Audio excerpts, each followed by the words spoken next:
Hello, everyone. I'm Larry Ridley. Welcome to the NFL on EA Sports. Anticipation is mounting for today's game, and we've got two quarterbacks looking to make an impact. It's Dalton's Bengals going up against Bortles' Jaguars. So with that, let's get right out to the stadium. Brandon Godden and Charles Davis have the call on this Week 4 matchup. All right, Larry, thanks. EA Sports coverage of the NFL brings us to the Sunshine State and Everbank Field here in Jacksonville. Today, it's Week 4, and we've got what should be a great one here between the Cincinnati Bengals and the Jacksonville Jaguars. This is taken at his 4. And he'll make it across the 20 as his guys will set up shop at the 23-yard line.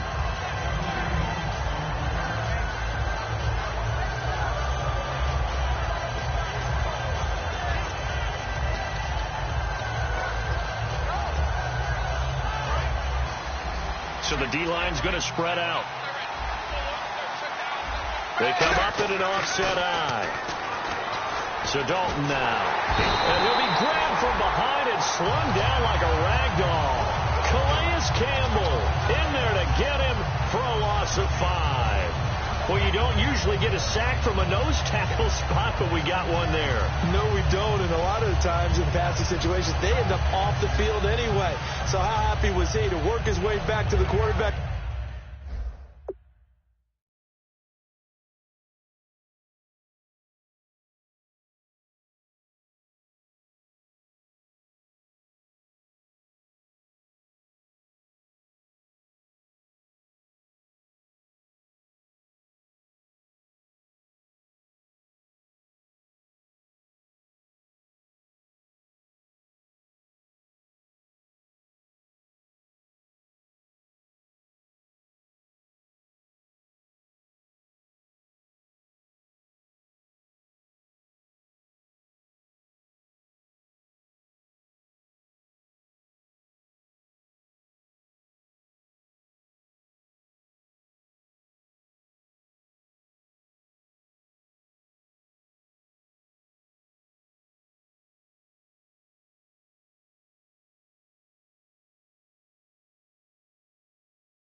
Can put him on the ground, he's going to end up with a nickname after something like that, some Big Jelly or something like that.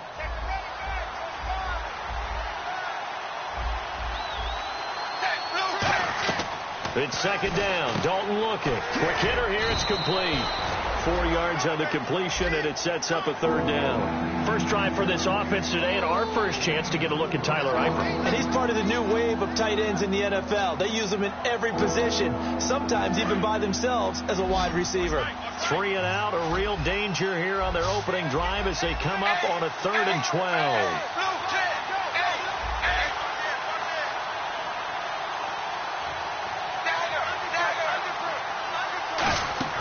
Fakes the give to Bernard. Dalton. The ball popped in the air and intercepted. A great read, and it's picked off. And the return here will go to the 31-yard line.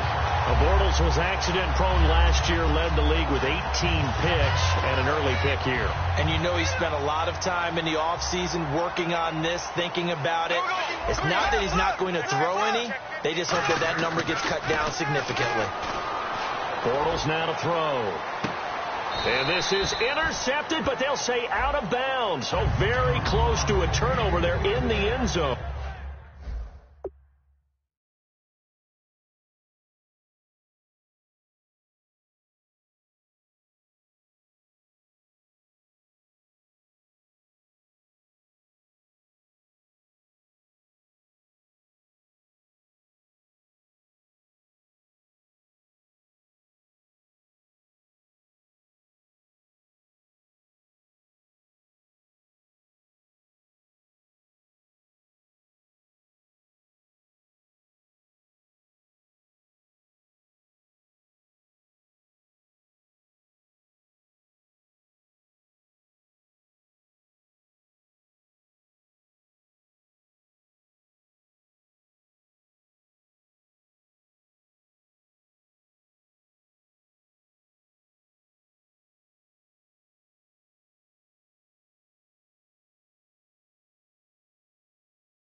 Looking to jam the receivers at the line here. Press coverage look defensively. Back to the air on second down. It's Bortles. He rifles one that's intercepted. Picked off by Adam Jones. And he'll go down inside the 15 at his own 13-yard line. Cincinnati now ready to take the field.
Following the interception, just any interception, are you a little bit more cautious when you start that next drive, or no, you just throw that out the window?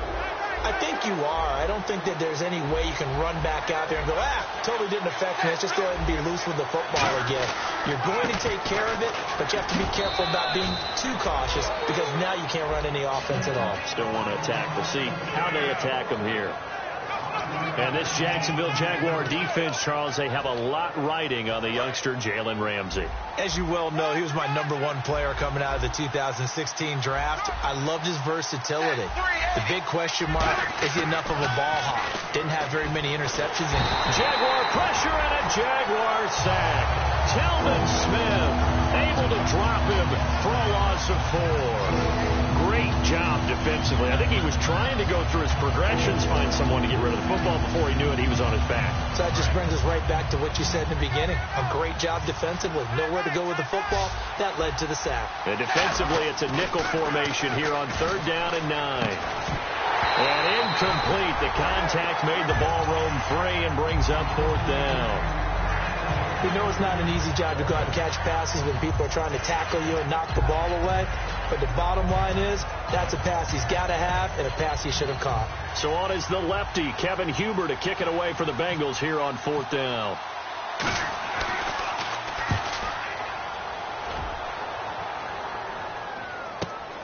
Fielded just inside the 20. A very good return that time. 18 yards. And the Jaguars go on offense, 1st down and 10. And out now comes Jacksonville as they get ready to go. And following the interception, we'll see what they can put together on this drive. I can hear my old college coach right now. He always used to tell us before every game, the team making the fewest mistakes will win. What they're hoping is that last mistake is their own. Trying to get it to Robinson, and it's intercepted. Picked off by George Iloka. And he's going to take this one back to the 37-yard line. Now this Bengals offensive unit ready to see what they can do here. And last drive, 3 and out. Still a goose egg on the scoreboard. How do they break that goose egg? They've got to find a way to get the ball in the hands of their playmakers, get them some space, and try and make a 1st down and get some momentum going. It's been a struggle for them throughout the game, and that 3 and out on the last possession, that told you just how stalled they are on offense. So who will step up here? We'll see. 2nd down now after the incompletion. 2nd and 10. Dalton once more. Brought in here by Tyler Eifert. And they'll get 9 there as that sets them up better for 3rd down. There's completion to the tight end, and I think that we're looking at something out of central casting, frankly. Absolutely. I mean, size, the hands. Speed. I mean, can flat out run. You put that whole package together, you light up the eyes of an offensive coordinator, don't you? Despite only needing 1, Dalton to throw. And Eifert has it.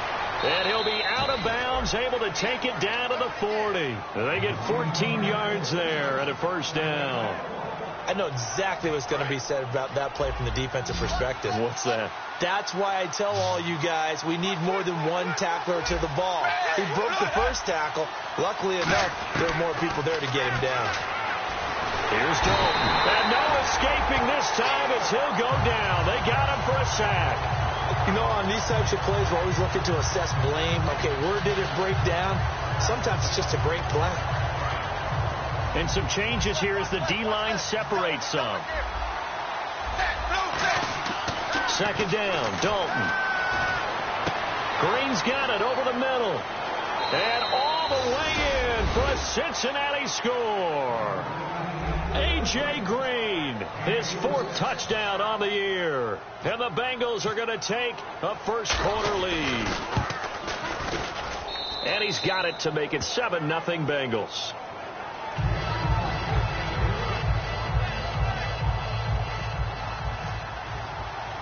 The kicking team out now for the Bengals as they'll send this one away. And they will not get a chance to return this one as it's through the end zone for a touchback. And out now comes Jacksonville as they get ready to go. I want to see if they want to go ahead and throw the ball again now on this drive after what happened on the last one. Throw it on the first play. Give the quarterback some confidence. See what happens. They go back to the air here after the INT. And a quick throw here, that's complete. 7 yards, the pickup on the pitch and catch. Obviously, this has not been a banner game throwing the football. So what you got to do, you got to kind of down focus, don't you think? Find the tight end, take some easier completions. The interception last drive. There he hits the reliable target. Bortles to throw on second down. Firing quickly here, and that's complete. And they get him down, but not before he takes it across the 40-yard line. I think that's a big pickup for a first down because when you run a drag route against zone, you're sometimes asking for trouble because you might run into a defender. Yeah, well, there they ran into a first down. Executed it to perfection. And incomplete as he was knocked as he threw it. And it took the ball off course. And while we have a moment, let's meet the starters defensively for the Cincinnati Bengals. And they wanted to update and beef up their secondary, and they did that with their first-round selection. William Jackson III out of Houston has speed, good eyes in the secondary, and is aggressive on the corner. It'll be a gain of 16 for number 16. So here we go, 1st and 10 now. Partner, this is one of the best routes anyone can have in their offensive playbook. Tough to defend because you think it's a go route, and then he breaks it back on the comeback. There's one other thing you need as well. A well-thrown ball. Exactly right. You have a guy who has some precision in throwing the football because of the timing of the route. But it appears that they read man defense and went to the out route, and what you have to do on that one is a receiver's got to make sure he works the defender towards the middle of the field to give himself space to cut to the outside and have that ball delivered with good timing, and they got it done. And this one's incomplete. So they're still at the original line of scrimmage here. 2nd down and 10. They'll come out in the pistol. Bortles again here on 2nd and 10. Shakes off the sand. Nowhere to turn here, and he's going to go down. Back at about the 37-yard line. And I know it seems like we say this a lot in broadcast booths, but a quarterback can hold on to the football too long in these situations. I think he did right there. Oh, I agree with you totally. Sometimes you have to understand situations. Get rid of the football, save some yardage to make it less to gain for the next down. Instead, he was so hipped on ball security, he held on to it and took a big sack. 7th play of this drive coming up, but a long way to go on 3rd down.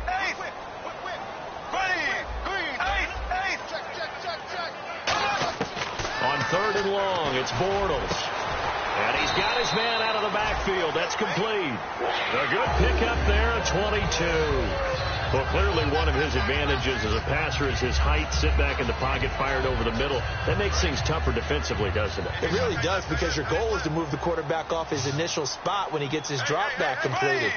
But when you have that type of height, he can stay in there. If he's willing to take the hits and just fire over the top, which saves him time and actually completes a play a little bit quicker than it normally does for a quarterback has to slide and find open space to throw. Looks like the defense in press coverage here. Alongside the former defensive back Charles Davis, I'm Brandon Gaudin. It's Jaguar football as we begin quarter number 2, and they've got it here with a first down.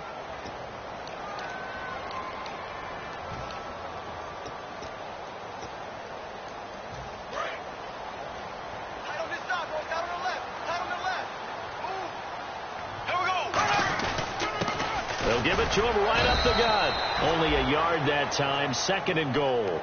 Well, he did get a taste the previous week. He got into the end zone trying his best to get there in this game. So far, he's been denied. Possible run anticipation. Here's the D-line sandwiches together.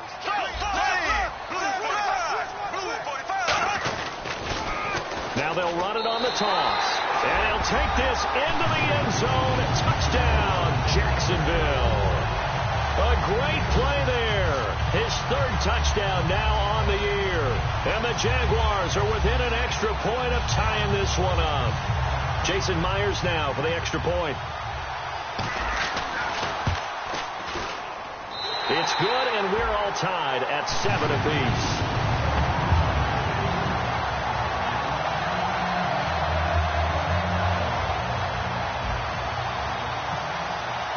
So we're right back where we started, all even as the kick's away.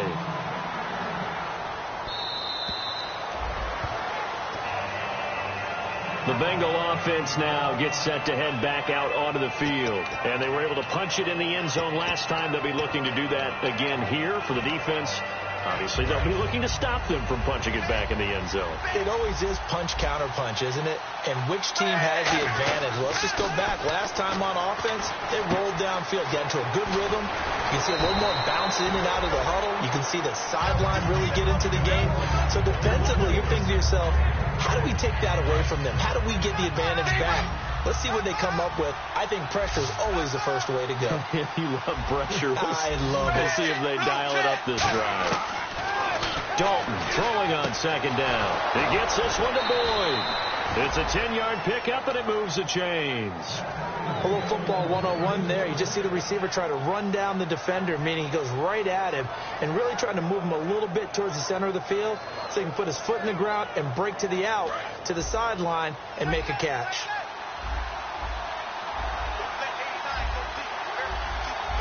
They come out here in the eye.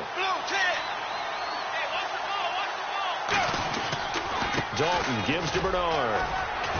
And he'll be taken down across the 50 at the 45 in enemy territory. How many times do we say in this game that speed kills, and it does it in so many different ways? In this case, you got a back who's quick and shifty, can make moves, make people miss, but also gets to and through a hole before it can close down.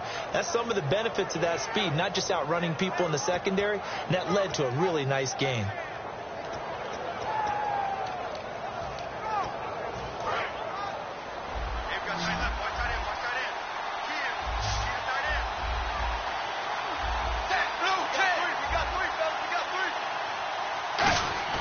They go play action here on 1st down. He's going to air one out. And it pops free. The collision there jarred the ball loose and brings up 2nd down. Well, they went for the big play there, but that drop could really hurt their momentum.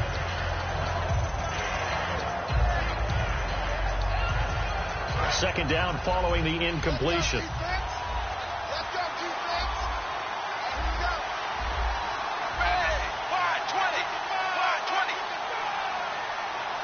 And on the outside, they're playing press coverage. And Dalton to throw. Quick hitter here. It's complete. Only 3 yards on the catch. It's 3rd down. When you see zone defense and you know you've got a drag route on as your primary call, you've got to be really careful as a passer about how far you let your guy go because he might wander into some tough coverage. 3rd down. A shot here for Dalton. And he couldn't hang on to it through the contact. Incomplete. Looked like they had an opportunity for a big play across the middle, but he didn't have the concentration or the focus necessary and dropped it before he could haul it in. Here's Kevin Huber now. On for his 2nd punt. He'd take a repeat of his first.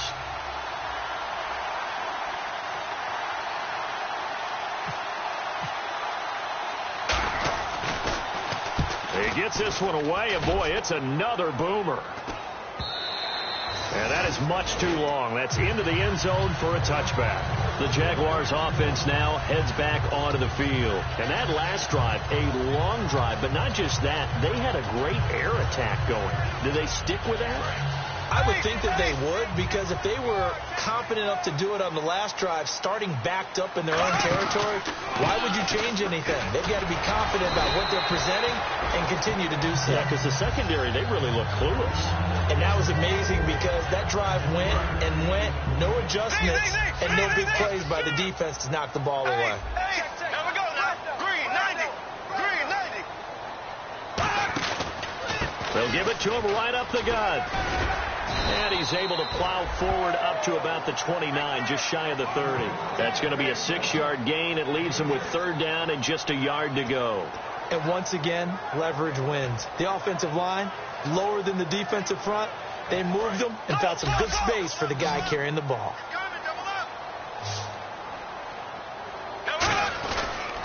And to give this time to the tailback. And he's able to get it to the 33. Good enough for a first down. Coach hinted to us that we may see some old power football here in this game. We got a taste of it on that first down run. I love how he hinted it to us. And then when we were watching practice, we were watching what they call inside drill with the offensive and defensive line. And they kept putting more defenders on the other side and saying, block that. I don't care how many guys are in there. I want to run the football this week. And, boy, it has paid off for them in this game. Looking to jam the receivers at the line here. Press coverage look defensively.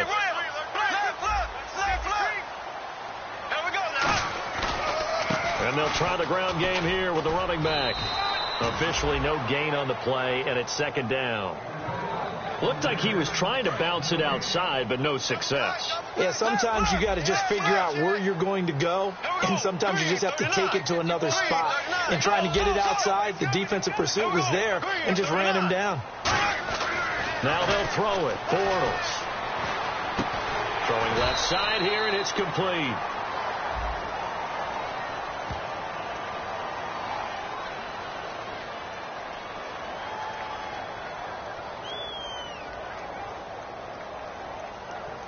So a little grabbing there, but this time it goes against the offense for holding.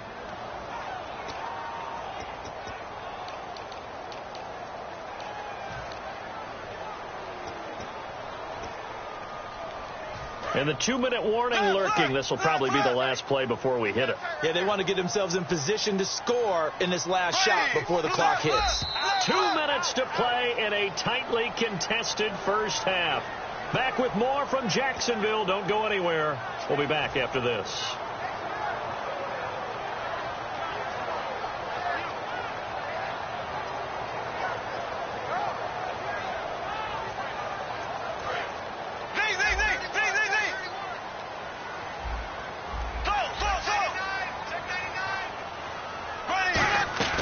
On second down, here's Bortles. And he's got his man on the out route. That one good for 17 as they're set up better now for third down. I know many people like to throw to the tight end, maybe in a little flexed out position because he creates mismatches with his size. But slot receivers do the same thing with their quickness, their speed, and their route running savvy. Bortles going to try and throw on third down. And for the third time here in this half, it's intercepted. Picked off by the linebacker, Kevin Minter. And he's going to take this one back to the 37-yard line. Cincinnati now ready to take the field. And a tight game after punting last time. See if they can get something going on this drive. As they head to the field now, with the game this close, you got to feel there's a sense of urgency. And he fires one that's intercepted. A great read, and it's picked off. And they have possession, and they have it at the 38-yard line. And out now comes Jacksonville as they get ready to go.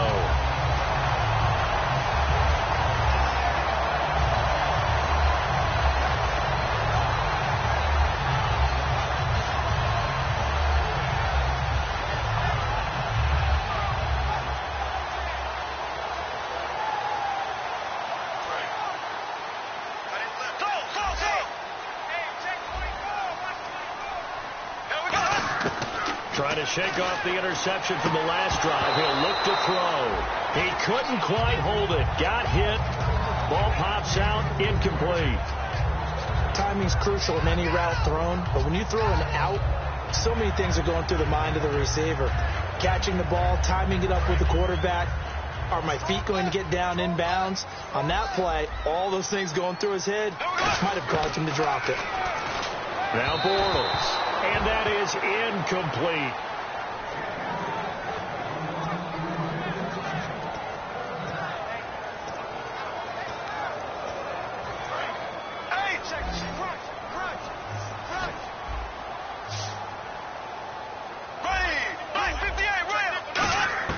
Throwing his Bortles on third down.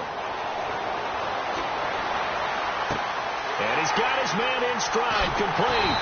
And he takes this down deep into Cincinnati territory.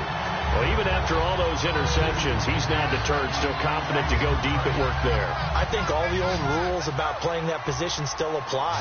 If things go wrong, you still act like you're the best player out on the field. You still carry that supreme arrogance with you and continue to fire the ball. I've seen guys have games like this, and this is where you find out if you're great or not. Can you overcome some interceptions and still lead your team to victory? And effective running here. He'll take it down inside the 10. It'll be a pickup of 10 yards, and it'll be second and very short.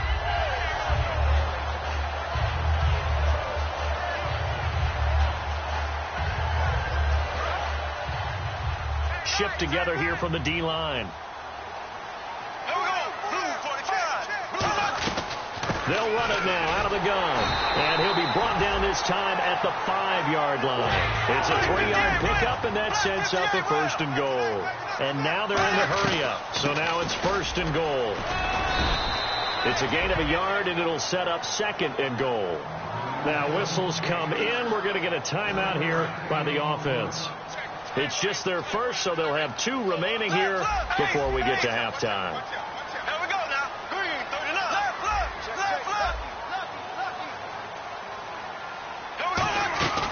They'll run it now out of the gun. And he'll keep working toward that end zone as he's down to about the 2-yard line.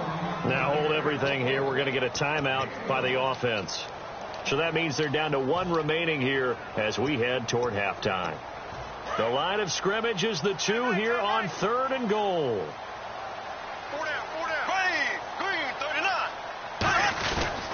Now a handoff here to his running back. And he'll take this one in for a Jags touchdown. A great effort there in the final seconds of the first half. And the Jaguars have taken the lead. And he's got it. It's now a 14-7 ball game.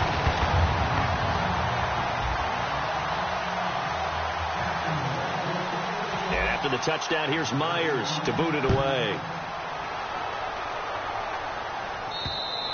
And that'll carry over the back line of the end zone for a touchback.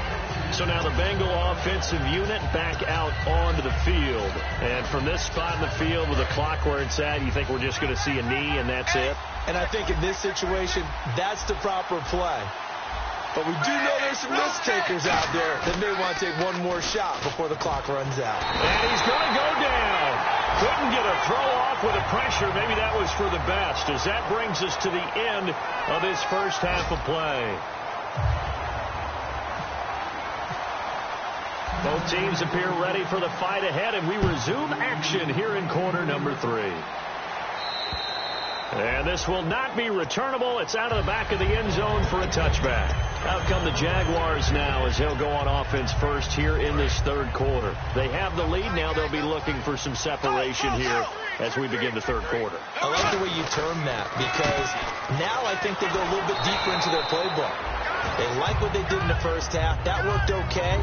But in order to get the separation that you just talked about, change things up a little bit. Change your tendencies. Try and hit them a little bit more with some things they didn't see in the first half. We'll see if they do just that.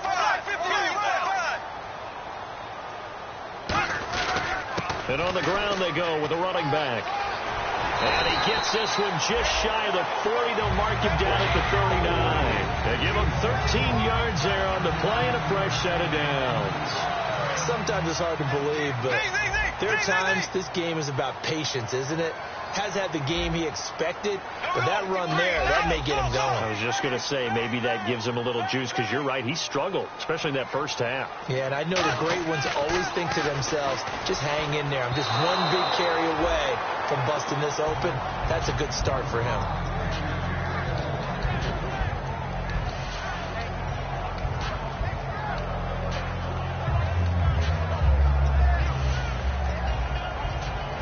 And on 2nd and 10 now.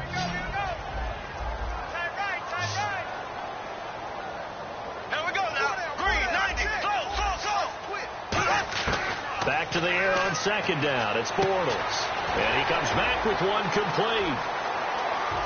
There he goes, right side. Touchdown, Jaguars. A big play there. His 2nd touchdown on the season. And the Jaguars add on to their lead.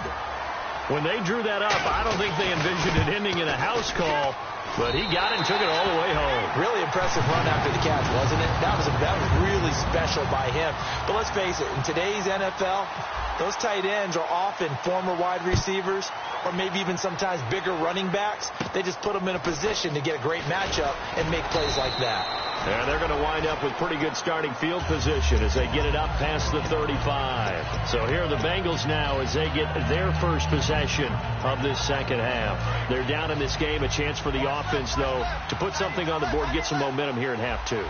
Try and get things kick-started for them. And you know at the half, they discussed how they were going to get that done. This is where scripting comes into play a lot of the time. How many plays do you script coming out of the second half? Most of the time in the first half, you're scripting 12 to 16. I think in the second half, you're really scripting more like 8 to 10. Kind of a starter or an opener, whatever terminology they use. Just something to get you off to a quick start. Dalton throwing on 2nd down. Deep drop. And he's going to be intercepted a 3rd time. A great read, and it's picked off. And his guys are going to take over at the 34-yard line. And out now comes Jacksonville as they get ready to go. And they'll just simply be looking to build off the confidence of the last time out where they scored a touchdown. And confidence is powerful, isn't it? When you've scored once, you feel like you can go back out there and get it done again. Doesn't matter what the defense throws at them. They feel like they're in a groove right now, and they want to get out there and show it. Yeah, hoping to stay in that groove here this go-around. It's a 7-yard carry to set them up with a 2nd and 3. First play of the drive, let's give credit all around. Excellent blocking, but the guy carrying the ball, he was the finisher. A really nice run.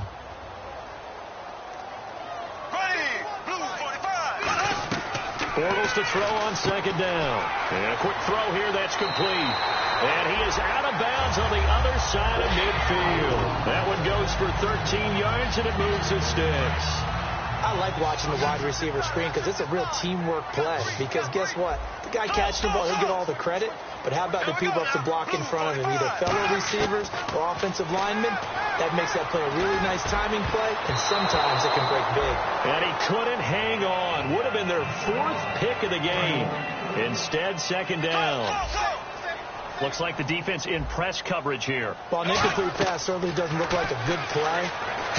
For the guy throwing it today, as many interceptions he's thrown, he's got to feel a sigh of relief that the ball actually hit the ground and didn't go in the other direction.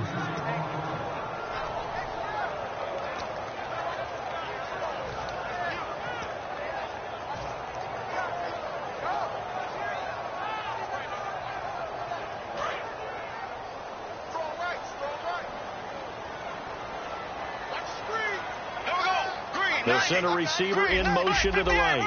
Black 58 round. Black 58 round. Black 58 round.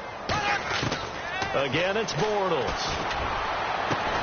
And incomplete. The contact made the ball roam free and brings up 4th down. 3rd down is a down. Both sides know they absolutely have to win. And the name of the game for the defense is pressure on the quarterback. But pressure on the quarterback with contact, that's how you end up winning it.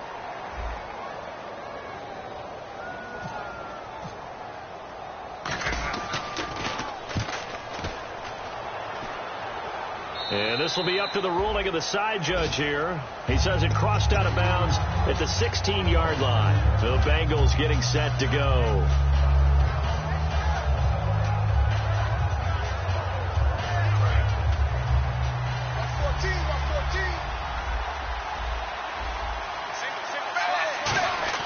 They go back to the air here after the INT on the last drive. He's going to look deep down the field. And it pops free. The collision there jarred the ball loose and brings up second down. On every offensive coordinator, every play caller sheet, they have about 5 or 6 plays per game that they call shot plays or big plays. And you don't get many opportunities to dial them up. And they just did. And they drop it with a great chance to make a big play. That's going to hurt. He's going to go up top again. And that one almost intercepted. Far too loose with the football here. Nearly a 4th pick. And it's third down. One thing I know from experience is that when the deep ball is thrown and you're the defender, you've got to fight that little bit of panic that emerges. You've got to play the ball really well. It's a 50-50 jump ball play. Pressure from his right, and he goes down hard, flat on his back. Telvin Smith in there to get him his second sack now of the afternoon.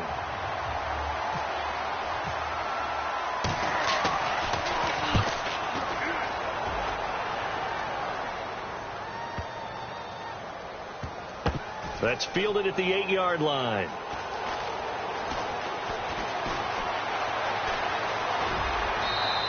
So possession goes over here on the punt. And out will come the offense as they take over. And out now comes Jacksonville as they get ready to go. They're out in front. Last time they had to punt it away. We'll see if they can add to their lead now.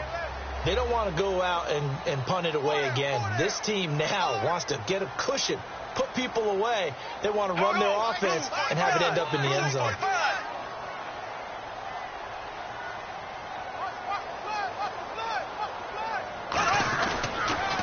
Now they'll run it on the toss. And a nice carry there of 15 yards.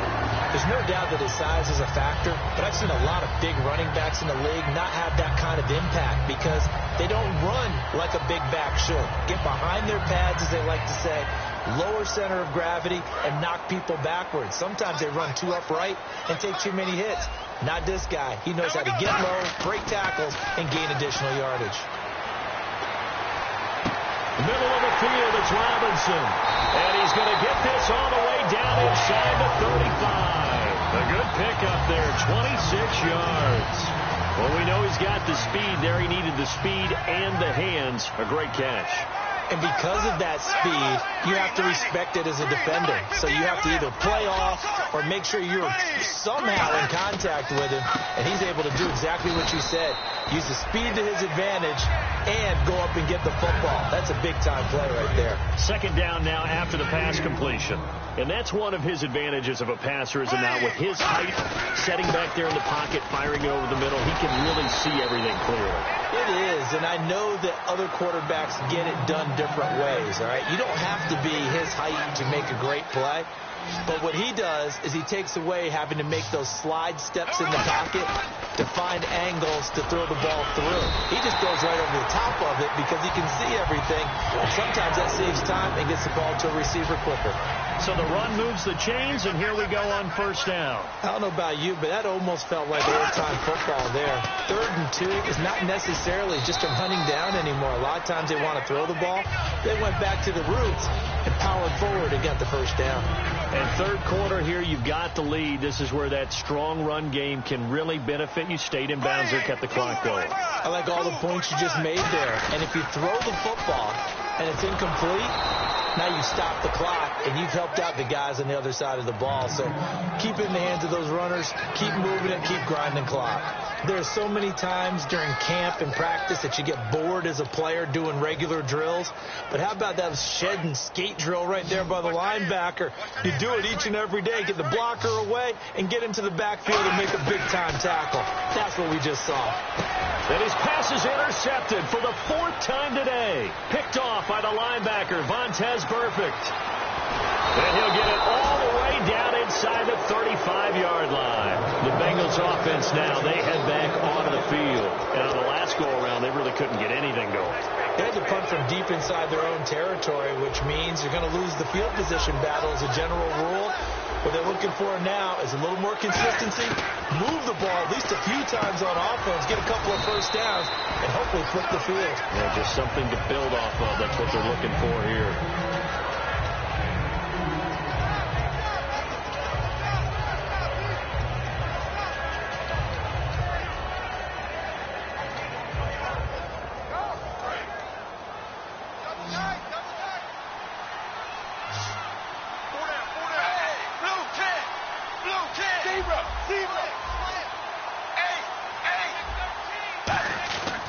second down. Dalton. He sets to fire deep. Green's open, and he's got it for a Bengal touchdown. A.J. Green with his second touchdown of the game and 5th on the year. And thanks to the interception, the Bengals offense cashes in with 6.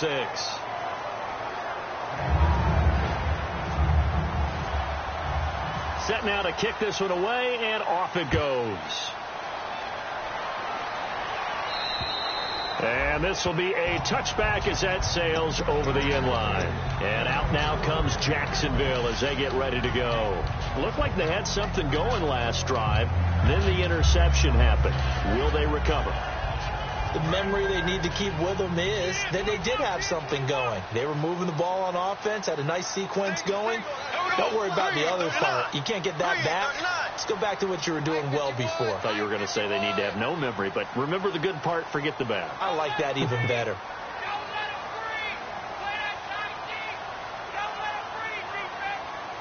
They'll need to get the play off quickly. They go back to the air here after the INT. Finding his safety valve here. That's complete. Give him 7 on the play, and it'll be a second down. Back now in Jacksonville. It's Jaguar football here, and they'll look to extend their lead as we begin quarter number 4. 3 yards to go here on second down. And on the outside, they're playing press coverage.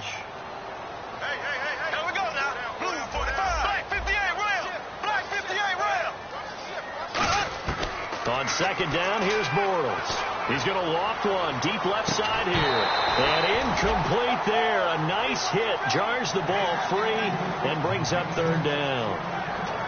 One of the toughest things about playing defensive back is pattern reading, trying to figure out what they're doing. And on that one, they had to fly, just sending a guy downfield with the in route accompanying it, what people call a dagger route, trying to hit the guy underneath after the clear out. In this case, though, they're not able to get it done. Yeah, they said forget the underneath route. They went for the guy on the fly, but as you said, incomplete.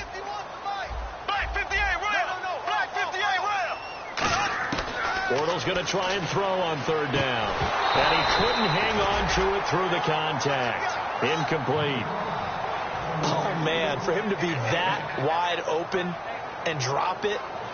Sometimes you have just too much time on your hands, right? You end up thinking way too much, and your hands get shaky. And, yes, he's a tight end, but that's a catch he should have made. And he gets this away, angled for the sideline with a lot behind it. Wow.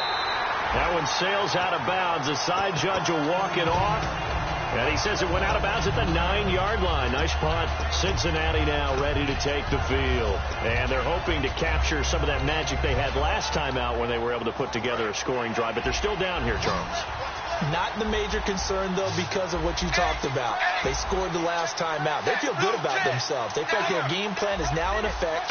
They know how to attack and what plays they want to put together. But they've got to keep it moving in the right direction because, as you did note, that his pass is intercepted for the 4th time today. A great read, and it's picked off. And his guys are going to get the football at the 37-yard line. The Jaguars getting set to go. They've got the lead. Last time had to punt it, though. What's the key to this drive? I think it's leverage. The leverage. Big guys up front. You know the motivational speech on the sideline is, guys, give us an opportunity. Protect the passer, create space for our runners, and let's go ahead and get these guys. Low man wins. Let's go do it on this drive. We'll watch that leverage on this drive.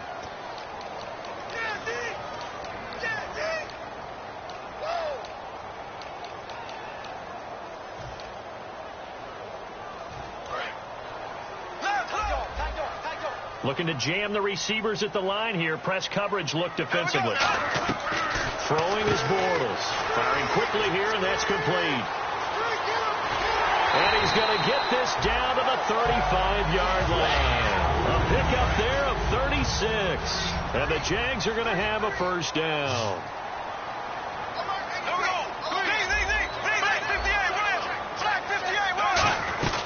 They'll run it now out of the gun. And he'll get a little over 2, maybe a full 3 down to the 32-yard line. Vontez Perfect, the one to get him down. Second down following the run. The 4th quarter here, they've got the lead. They want to keep it on the ground. That's what they're doing. Smart football. Keep the clock grinding, keep it going. But you got to figure now, they're going to see more people stacked up at the line of scrimmage as they try and bleed it out. Calling a gain of a couple, and that's going to leave them with a third and about 5. Tough day, tough sledding right there, and it's been that way the entire game. Not a whole lot of room to ramble for him. Yeah, you're right. It's been that way all afternoon. Didn't get a whole lot better there. And the offense in that middle ground here on third down. 5 yards to go.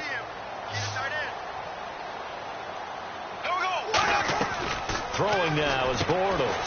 Got a man, and he hits him in stride. 2 yards is all they'll get on the completion. It's fourth down. Partner, I think that completion takes the definition of dink and dunk to a different level, doesn't it? It does, and the defense was right there, kind of played into their hands.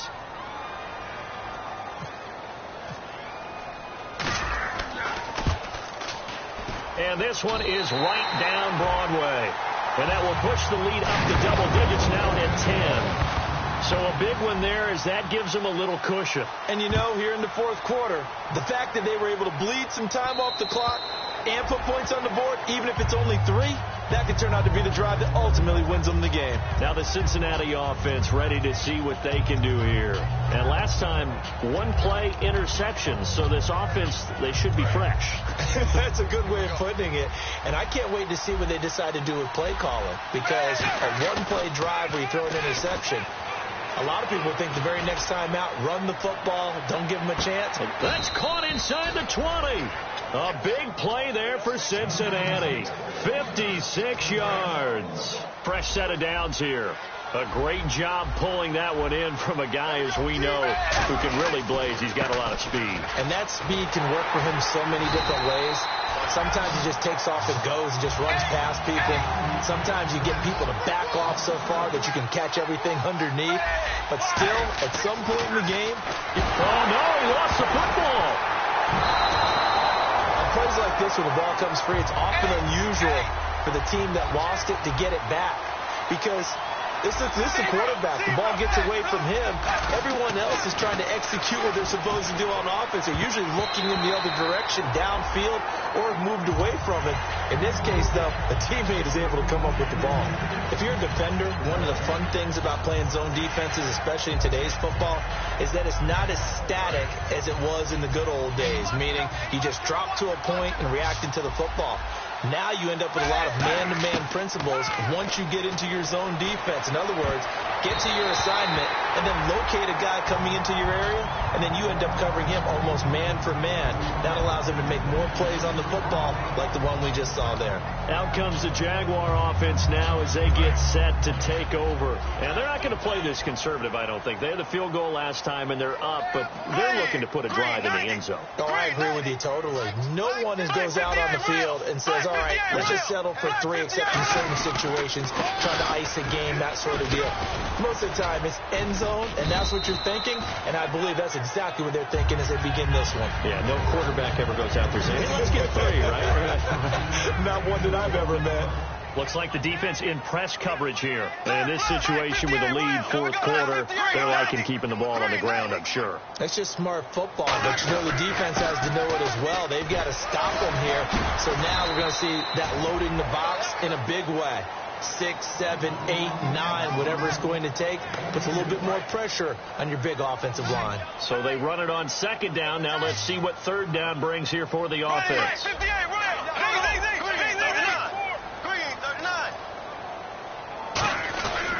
And they'll go ground game here with the tailback.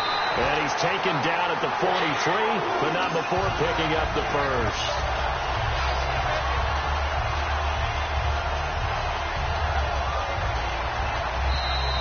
Time for a break.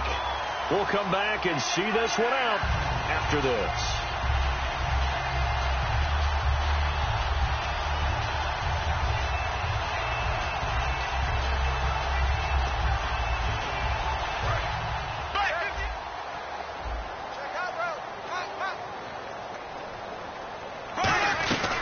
They'll run it now out of the gun.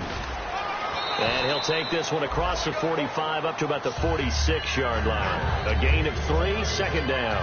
Well, so many times we look at a short run and we praise the offense for trying to set the tempo and establish things. But the defensive guys, Hey, they just won the battle there. It wasn't a big run given up. They don't always have to absorb the body blows. Sometimes they dish them out themselves.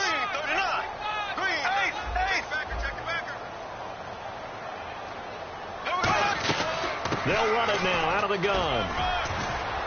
And he'll take it down shy of the 45 at the 46. It's an 8-yard pickup and leads to a new set of downs. And the offense lining up 1st and 10.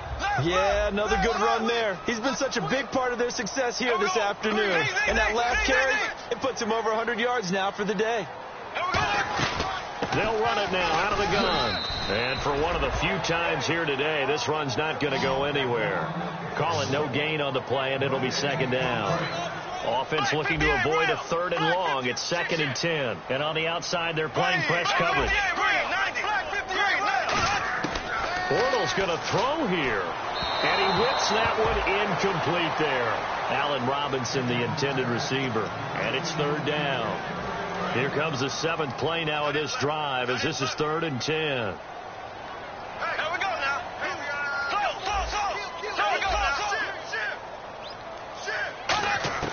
Bortles to throw. Oh, he got position on him, and he pulls it in. A pickup of 24 on the 3rd down conversion. And fits the exact right word. Over the middle, there's almost always traffic, so anytime you're a receiver in that area, you're not just focused on catching the football. You're wondering where the collision's going to come from, right? Because there's almost always someone there able to concentrate, catch it, and even added a little extra at the end with a short run.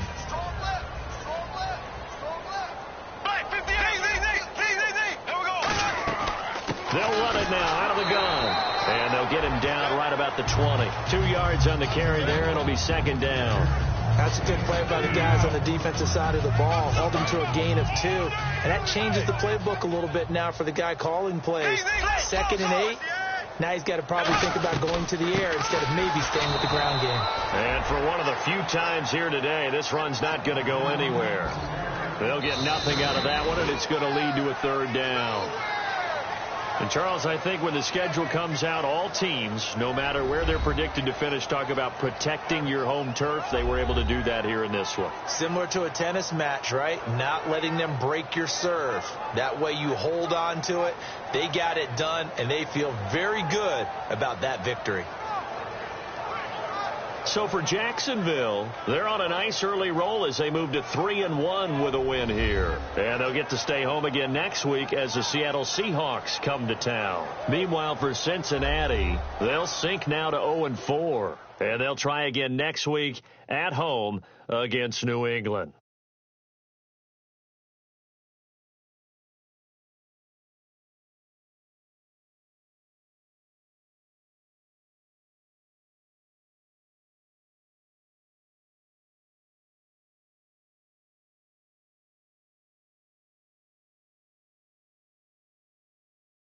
So that'll do it for us. For Charles Davis and all our crew, I'm Brandon Gaudin. You've been watching the NFL on EA Sports. The Jaguars are winners here as we say so long from Jacksonville.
everybody.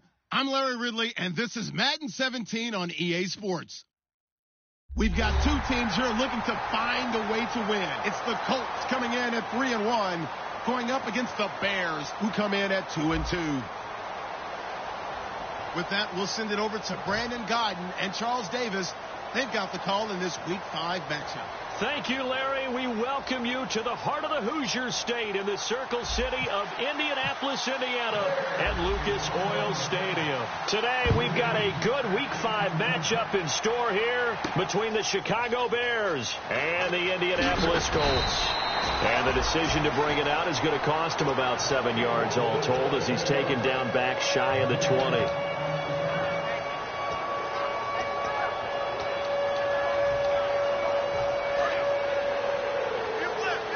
The defensive line disperses a little bit here, maybe expecting a pass. Here we go. They'll come out throwing here on first down. He rifles one that's intercepted. It's the Pro Bowler Luke Kuechly that picks it. And his guys are going to take over at the 31-yard line. Brandon, when we sat with the offensive coordinator and the head coach and talked about how they wanted to begin this game offensively, they talked about their script, didn't they? 10 to 15 plays, the first 10 to 15 they had on their script. Nowhere on the script was there throwing an interception, I have to believe. The first carry now. This is Johnson. And he'll get about 3 as he's brought down to the 28. And here's a look at the starting offense.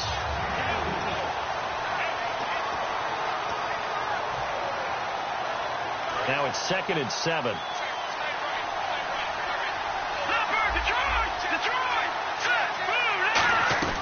Back to throw. Quick hitter here. It's complete. And I think the ball's out. And this is going to kick out of bounds. Boy, a fortunate bounce or two there. They'll keep possession back inside the 10-yard line.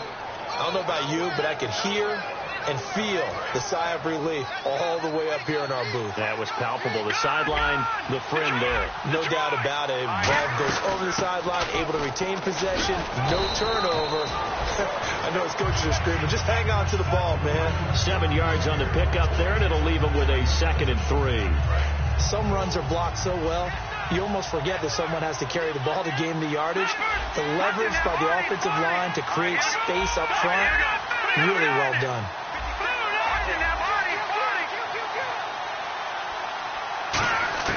They'll look to throw. And his throw here is incomplete. Austin Hooper, the tight end, is the intended target. And it's 3rd and short. And let's go through the starting defense for Indianapolis.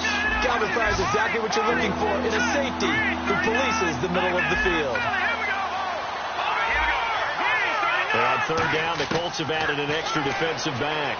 Flooding the passing lanes. That's caught at the 1. Call it a 3-yard gain, and that's going to make it 4th down. One hallmark of good defenses, understanding the game, understanding positioning, and tackling immediately in the secondary after catches. I think we just saw that on display right there. Got to him before he ever had a chance to think about turning it upfield. And it appears they'll go for it here on 4th down. A big call on the game's opening drive. It's a quarterback sneak. And boy, on the first drive of the game, I kept waiting for the field goal unit to come trotting out, but they stayed put. And this is a real statement here as they get a 1st and goal.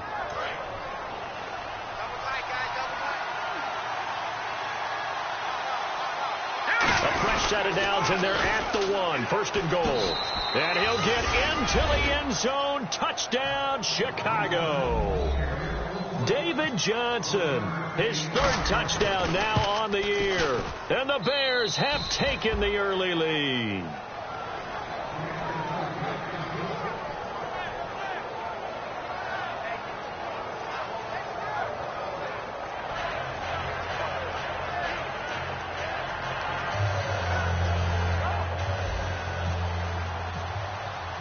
The Bears send the kicking team out there, and they will send this one away. That'll be taken in the end zone. And he's up past the 20 to the 22-yard line.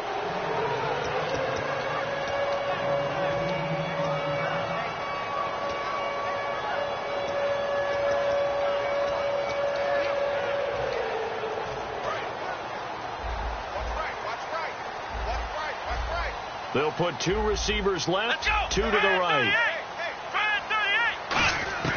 Trying to shake off the interception from the last drive. He'll look to throw.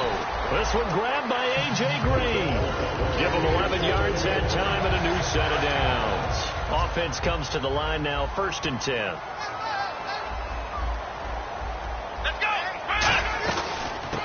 They'll run it now out of the gun. And able to use his blockers to get this up over the 40. 8 yards on the pickup, and now they'll have some options on 2nd and short. That was a good run, and it got to the 2nd level. And what I mean by that is that's where the linebackers usually play. 1st level being the defensive front, last level being the secondary. But the strong safety position ended up making the tackle, and oftentimes we call them a hybrid. Combination defensive back, combination linebacker. We saw the linebacker make the stop. A really nice pickup of 14 yards, and it moves the sticks. And after that completion, you can understand why so many teams in the league are emphasizing speed on defense at every position. The tight ends have created so many tough matchups now. If you can't run with a tight end as a linebacker, this is going to be the result every time. And the Buffet boys, the O-line, hopefully they're ready today. Listen, you got to feed them first. But if you do, you usually get a great product out on the field. And when they play well, the quarterback can't wait. And he fires one that's intercepted. Picked off by the first rounder, Darren Lee. And they will take over at the 26-yard line. Here's the Chicago offense coming back out onto the field. And they will simply, Charles, be looking to duplicate what they did last drive when they were able to push it in for 6. And they hope it'll be that easy, right? To be able to take exactly what happened before, replicate it. They may have to make a few additional changes along the way because I'm sure the defense will make some adjustments, but they've got to have great confidence having scored the last time out. So holding by the offense and maybe now got to shift up what you want to do on the playbook. Yeah, definitely. Change what you're doing in the playbook, but boy, the advantage shifts to the guys on defense, doesn't it? Longer yardage situations, they often become bolder. Looking to jam the receivers at the line here. Press coverage look defensively. Following the penalty, it's Johnson. And the big boys up front, they're going to stop him right at the line. That's going to go as a loss of a yard, and it'll be 2nd down. Good luck trying to get your running game going against Ndamukong Suh. I mean, he is so strong. Just trying to move him, take one guy, 2 guys, whatever. I wish you a whole lot of luck. He usually converts an offensive running game into rubber. They'll look to throw here. And his throw is incomplete. I wouldn't be shocked at all right now if there's a look of surprise in the big fella's face because he had the route that he wanted, running the corner, and usually he's able to use his body and catch the football, but a really nice play by the defenders, able to knock it away. 3rd down, the Colts beefing up the secondary. 6 defensive backs in the game. From the shotgun, he'll look to throw.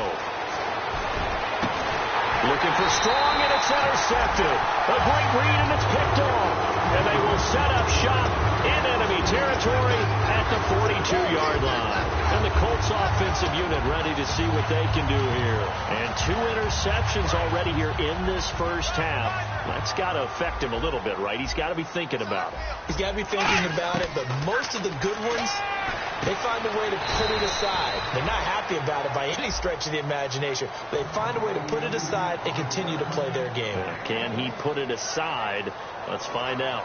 Partner, your thoughts on this D-line? I love a unit that can control the run and get after the passer. This is an all-around terrific defensive front. Hard to move the ball against them on the ground, and then when you want to throw it, look out. Here they come after the quarterback. Green's got it over the middle. 6 yards is the pickup, and that'll lead to a 3rd down. Completed pass on 2nd down. Now it's 3rd down as the defense looks for the stop. Back to throw here. And incomplete. The contact made the ball roam free and brings up 4th down. On any passes in the middle of the field, anyone who's going after the football is going to be conscious that it's probably going to be contested and often physically. Sometimes that leads to drops. And this one looks good. It is good. Right down the pipe. And they are on the board, but still trailing. It's 7-3. So after the pick, they can't capitalize for 6, but they do get 3. And I know in this situation, most of us wanted to focus on the offense. You know what side of the ball I played on. Let's give that defense a lot of credit, taking it over in a sudden change situation and shutting them down. The Bears offense now getting ready to take over.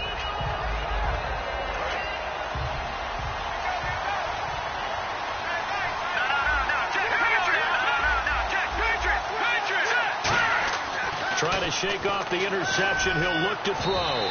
Throwing over the middle, but it's incomplete. Jalen Strong, the intended receiver. That'll bring up second down.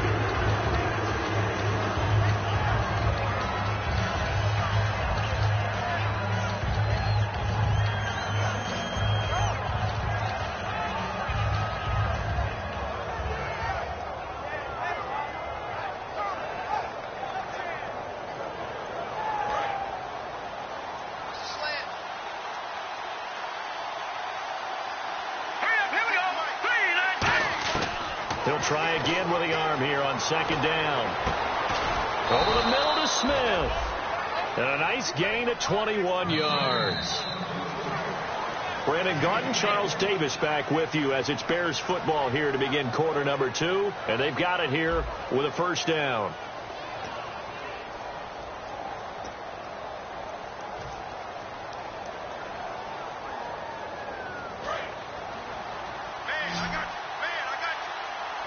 One receiver left, 3 to the right. Now on first down, he'll drop to throw it. Gets it to Strong. A gain of 6 there on first.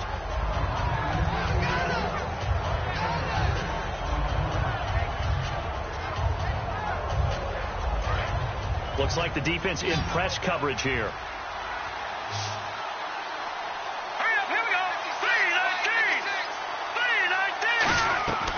They'll look to throw again. And he's got his man in stride, complete. And he'll be taken down, but not before getting this inside the 30. Cool under pressure right there, escaping the pocket and finding what I think was not his primary target. And some of these guys are just so comfortable getting outside of the pocket that they'll do it on purpose. It doesn't even need to be a breakdown. They move, and they know it affects the defense, because a lot of times you get lost in coverage in the secondary. And I think you're exactly right. Wasn't his primary target. Found a secondary guy who sprang open, probably because of his movement out of the pocket. And he will find his man on the outside. A good pickup there. 8 yards on the first down completion. Rashad Perriman is just gifted athletically, and I know we got a scare back in, June? We thought maybe a second knee injury, might miss a second year, but he came back, and he came back strong. He played with his dad, didn't you? Yeah, I played against his dad in college, and he turned out to be a heck of an NFL player. But Rashad, he's got a chance to really be special. They're going to look to throw. This will be caught at the 2. 18 yards there, and it'll be a first and goal. And those first downs do add up. The offense keeps the ball moving downfield and keeps their defense on the bench, giving them a chance to rest.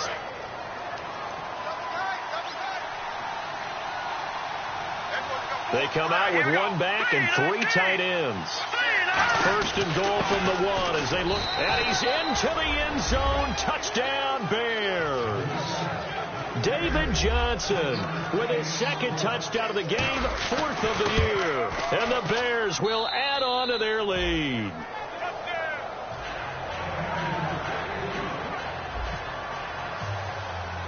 The Bears send the kicking team out there, and they will send this one away. That's fielded in the end zone. And the decision to come out is going to cost him 5 yards with a new rule as he's taken down right at the 20-yard line. Now the Colts offense gets ready to head back on the field. And fortunate to get points on the board last time. They had to hit a really long field goal to do so. The kickers in today's game are so good and so skilled and hit from distances that we almost start to take them for granted, and we can't do that. That's a long field goal that they got 3 points out of. They've got to feel good about that, and they better make sure they love him up because he's helped them out. Yeah, now we'll see if that offense can put 6 on the board. And for the 3rd time here in this half, it's intercepted. A great read, and it's picked off. And they are going to set up shop at the 32-yard line. Onto the field now come the Bears. And that recipe on their last drive that resulted in a touchdown looked pretty good, so they'll be hoping to do that once more. And it takes me back to when we sat with the offensive coordinator and the head coach. They felt pretty good about their game plan and thought there were some holes in the defense, and they exploited them the last time out. Let's see if they can come back and put together a similar drive. And we'll see if they can do just that. 2 yards on the pickup there. It'll be 2nd and 8. I do know from experience that when you slow down someone's running game, you're now doing the dictating on defense. And guess what? Now you're getting ready to tee off on their quarterback because they have to throw it all the time. But you still have to be alert for the draws and other plays of that nature to make sure you don't get hurt. Give him 3 on the run there. Now they're looking at a 3rd and about 5. So 2nd down was a run play. Now let's see what they do on 3rd.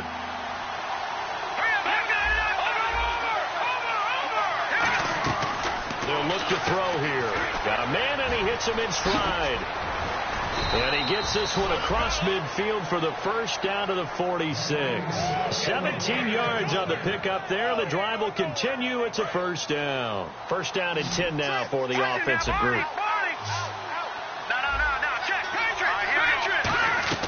They'll drop the throw. Screenplay, Johnson.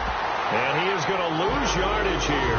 That's going to go as a loss of 4, and it'll be 2nd down. Got to give some credit there defensively. They snuffed out that screen early on first down. Really read it well, didn't they? Because they didn't bring the pressure that they expected. They covered all the passing lanes. So once you see it break down as the passer, I think in this situation, you're throwing it at the feet of your back to make sure no one picks it off, or you throw it away, throw it over the sideline. Don't try and freelance and try and make a bigger play. There's really no one else running a pattern that should be open. Back to throw here. And finding the tight end, Hooper. And they're able to get this one down to the 25. Okay, when the big guy runs a corner route, you're asking a lot no matter who's covering him. Doesn't matter whether it's a linebacker or a defensive back. Yeah. He usually has the advantage because of his body type.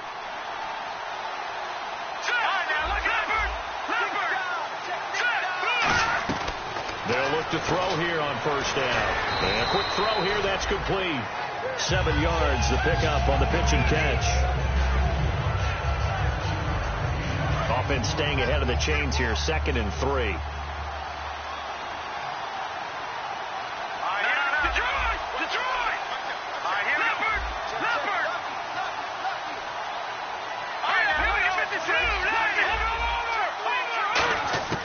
Back to throw again. Firing quickly here, and that's complete. And eventually brought down, but it's near the 5 at the 6. When you execute a drag or a crossing route really well and give them a chance to let it develop a little bit, you can gain some significant yardage hitting your tight end on that one. They'll stick with the passing game as he looks to throw. Oh, and it's incomplete. That would have been big in the end zone if he could have held on. Instead, it's 2nd down. A missed opportunity for an interception would have killed off the drive. He had a chance there to finish things off. Didn't get it done. I guess that's why a lot of those guys do not play offense. Again, he'll drop to throw. And that's off the mark, incomplete. Well, Brandon, all receivers are trying to make sure that the defender thinks they're going to the middle of the field where they're running the outcut. On that play, didn't get it done very well because that one was batted down.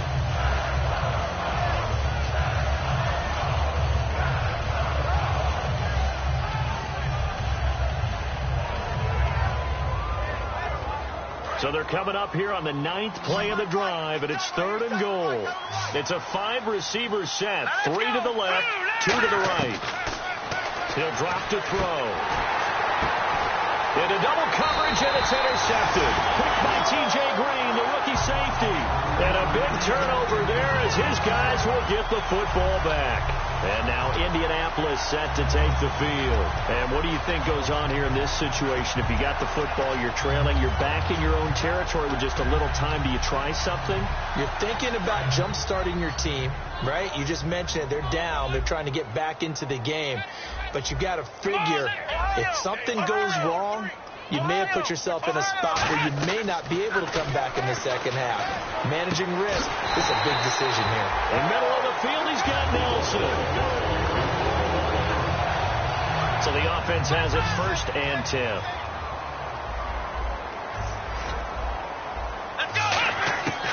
Out of gun. They'll look to throw. Oh, the ball comes out on the hit, but they'll say it's incomplete. He was looking for his favorite target, A.J. Green, that time. And now it's second down. They got pressure there and only rushing 3. And there's a defensive coordinator right now who is celebrating not just getting home with 3 there, but realizing if that's the type of pressure he can get in the entire game, then his pass defense is going to be excellent. You drop in 8. Where are you going to go with the football? So the incomplete pass brings up second down. They come out 5 wide, 3 of them to the right side. Back to throw now on 2nd and 10. And a hit jarred loose. It's incomplete. It looked like they had something there, but I think that he was thinking about running with the football before he actually hauled it in, and that led to a big drop. Incomplete pass on 2nd down. Let's see what the offense draws up here on 3rd. Let's go! They'll look to throw again. And now another one thrown incomplete. Mike Wallace, the intended receiver, and that brings up 4th down. Well, they've had a pretty frustrating first half here offensively, and then just continued there with that incompletion. Yeah, definitely frustrating for them, but heartening for the other guys. Those stop troops, they're enjoying things right now because they've made it very difficult for them throughout the half.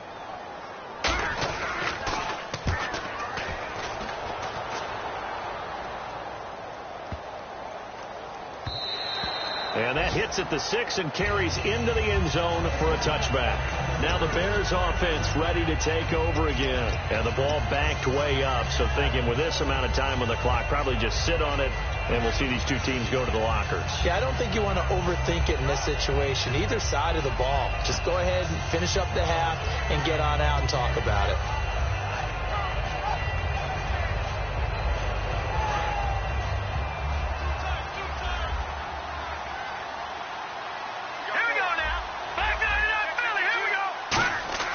They go back to the air here after the INT on the last drive. He's going to go for a big play downfield. He couldn't quite hold it. Got hit. Ball pops out. Incomplete. Well, partner, I guess that answers the question about whether they're going to sit on it or not. It does. Now we'll see if they try that again. Yeah, I think what we find on plays like that, when you take that shot, if you're unsuccessful, then you go way more conservative to finish the half, you know? I think that's the way they'll go. Nowhere to go here. He lost the football. So we reach halftime with the visiting Bears out on top here. As we'll send you down to Orlando, where Larry Ridley has our EA Sports halftime report. Larry?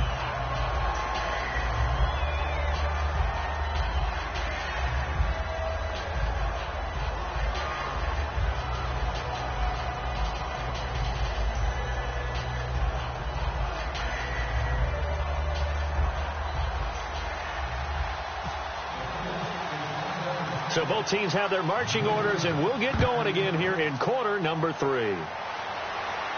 This will be taken to the back of the end zone. And no thought to bring this one out. He'll just go down to a knee, and he'll take over at the 25. So here's the Bears offense now as they get set to start this 3rd quarter. They built a good first half lead. Now they have a chance to add on to it. And what I'm thinking is that the offensive staff spent the entire halftime just working with them on, here's what we think they're going to do to attack us in the second half.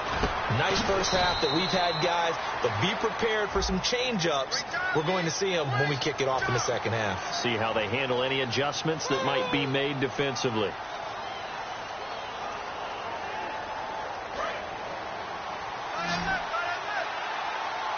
It's a 5-receiver set, 3 to the left, 2 to the right. They'll set up to throw. The hook up good to Marquise Wilson. And they're going to get this one all the way up to the 35-yard line. One thing I can say pretty safely, that route is not called if you don't have a guy who can throw the ball and put some mustard on it. Because if you're going to lollipop it in the middle of the field, bad things usually happen. It takes a strong-arm guy who can rifle it in there, and they were able to successfully complete that one. And he will find his man on the end route, complete. And he's finally taken down, but not before getting across midfield and across the 45-yard line. One of the selling points of the in route is it gives the quarterback a really nice sight line to his receiver, and almost on a direct shot, able to throw the ball into the middle of the field and have a great chance of success as they did on that play. And he gets this inside the 35-yard line. One of the feature points of the in route is being able to make a nice throw to the middle part of the field. And for a quarterback, that's one of the better throws and better looks that he'll get. But he has to be careful not to wait too long and let his receiver wander into some tough territory. If he's late with the ball, he can get his receiver hit and hit hard. He'll look to throw. And it's caught over the middle. Wilson.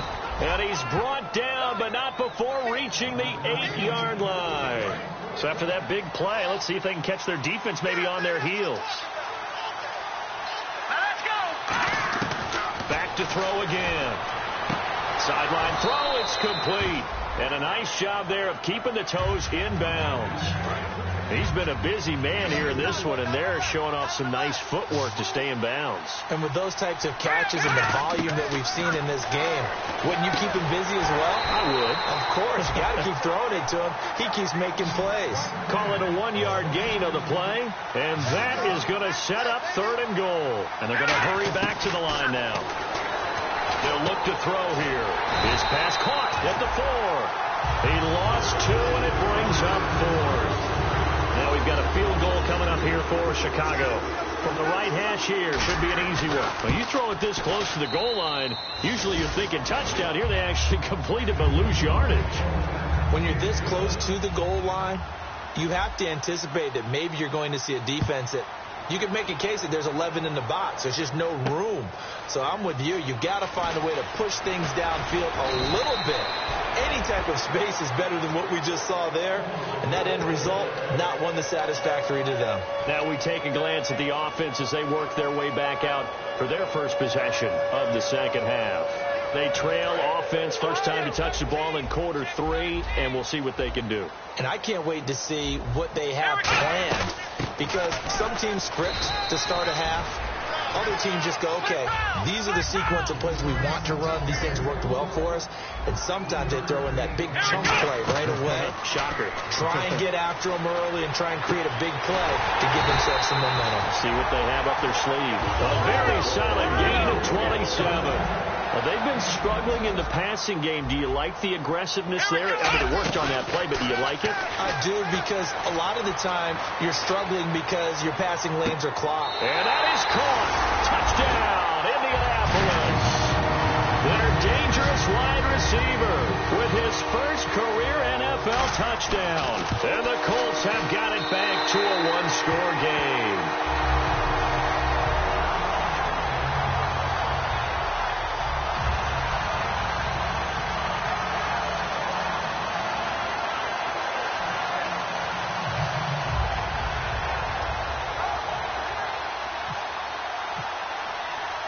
Gano now following the touchdown here to kick it away. That's fielded in the end zone. And with the new rule, that decision to bring it out will cost him about 5 yards as he only gets to the 20. The Bears offense now heading back out onto the field. And last time they got 3 points, but it was a chip shot field goal. And when you go to the sideline after a chip shot field goal, maybe the offense not too happy. It's a balancing act, isn't it? Because you're exactly right. They're none too pleased that they didn't punch it in for 6 points. But I also have to remember they did put points on the board. 3 points is 3 points. And in this league, you take points when you can get them. Not easily done. I can't help it. I'm just sitting back in admiration right now. This defense tells everyone that plays against them, you're not beating us running the football. That's who we are. That's what we're about. It's not going to happen. If you're going to beat us, you better pick another way. And a nice gain of 21 yards.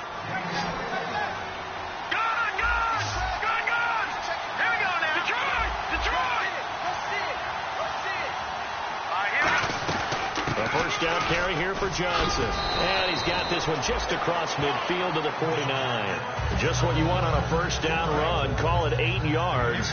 And it's 2nd and 2. They go to Johnson again. And there just continues to be nowhere to run. He's bottled up again at the line of scrimmage.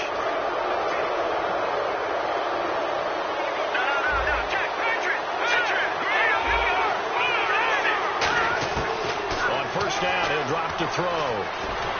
Nowhere to escape, and he goes down. A first-time Pro Bowler a year ago, Emerson Griffin. He's the one to get him, and that's sack number 7 for him on the year. Out of the gun, they'll look to throw.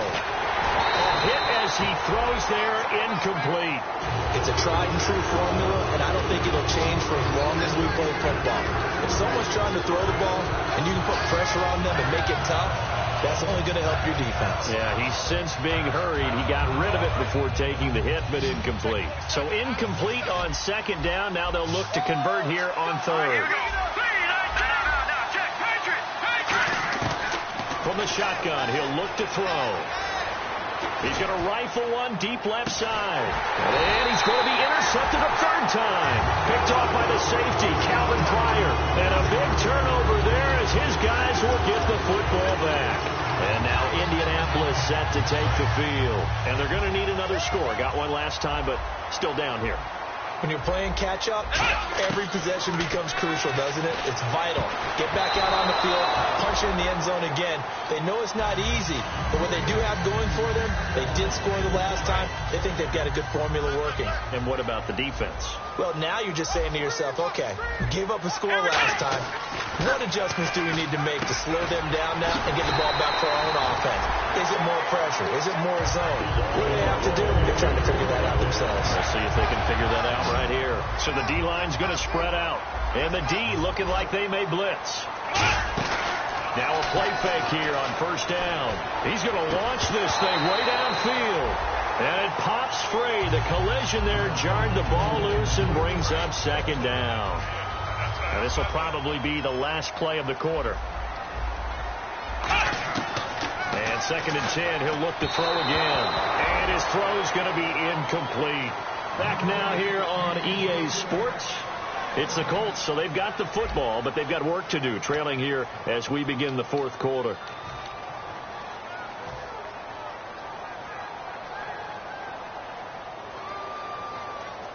And the offense looks to pick up the first here on third after that incompletion. They come up in an empty set. 4 wide receivers, 1 tight end. And his pass is intercepted for the 4th time today. It's the Pro Bowler Luke Kuechly that picks it. And he's able to get it back to the 33-yard line. He has just been a load for opposing offenses to account for now. 8 interceptions on the year. I love that number because I always think of center field. You know, when I hear 8, because that's the position you write in the scorecard in baseball. And what do good center fielders do? Take away all the alleys, right? They range deep and make a whole lot of great catches. Oh, there's that man again. It's complete. That throw good for 4. It's second down. 6 yards to go here on second down.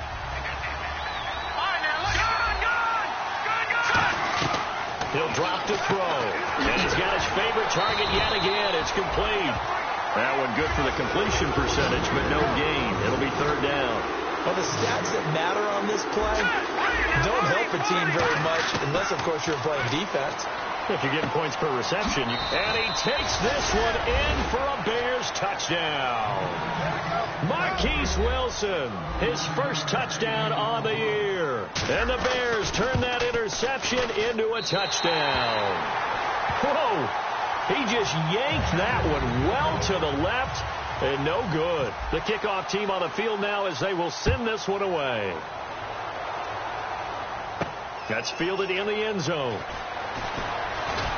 And he'll get it up past the 20 to the 22-yard line. And now Indianapolis set to take the field. And following the interception, just any interception, are you a little bit more cautious when you start that next drive, or no, you just throw that out the window?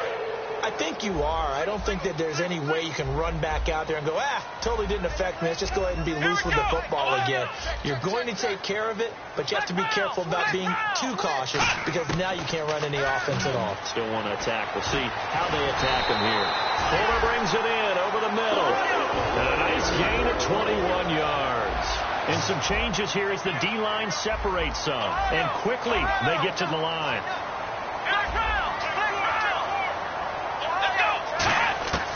They'll look to throw here on first down. And incomplete, he dropped it. Maybe a rookie mistake there, second down. My high school coach, John Ford, used to say all the time, if you're in a bad situation, laddie, don't compound it with a bad decision as well. And I think that's what we just saw there. Harassed in the pocket, and he throws into double coverage anyway. He called you laddie? He called me laddie, and that was the nicest thing he called me. And my goodness, another interception. A great read, and it's picked off. And his guys will take over at the 30-yard line. And now Chicago getting ready to go as they take the field. And they were able to punch it in the end zone last time. They'll be looking to do that again here for the defense. Obviously, they'll be looking to stop them from punching it back in the end zone. It always is punch, counter punch, isn't it? And which team has the advantage? Well, let's just go back. Last time on offense, they rolled downfield, got into a good rhythm. You can see a little more bounce in and out of the huddle. You can see the sideline really get into the game. So defensively, you're thinking to yourself, how do we take that away from them? How do we get the advantage back? Let's see what they come up with. I think pressure is always the first way to go. Nowhere to go here. He lost the football.